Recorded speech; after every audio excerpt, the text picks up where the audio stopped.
Sean here with Low Range Off-Road and another product review. Today we're taking a look at the axle trusses and differential armor for the Suzuki Samurai front axle. First one we'll look at is the truss here with the Suzuki S symbol in it. It's the most common one that we sell. And what it does is it goes on top of the axle tube on the long side, and then you just stitch weld it across there to reinforce that long side so you don't bend it. Now what makes ours a little bit better in our opinion than others on the market is this triangle pattern on the top. Others are more square, and we just feel that this is going to give you a little bit more strength than those square patterns. We know that triangles are stronger than squares. So there's the first one.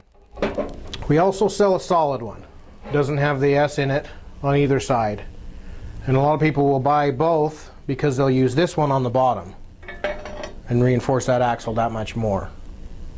Now I do get a lot of questions as if these will work on the rear axle.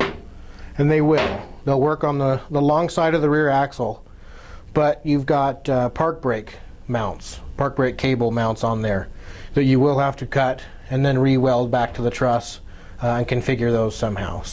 But they will work on the rear. Both trusses do come with these knuckle ball gussets, and these are 3/8 thick laser cut steel, and what they do is they just go on the bottom of the balls here and weld in place on either side. They are different side to side. They're cut a little bit different because of the shape of the axle tube, but those will just weld in right there and reinforce your knuckle balls at the end. The next thing we'll take a look at is our differential guard here that we've made to reinforce your diff cover.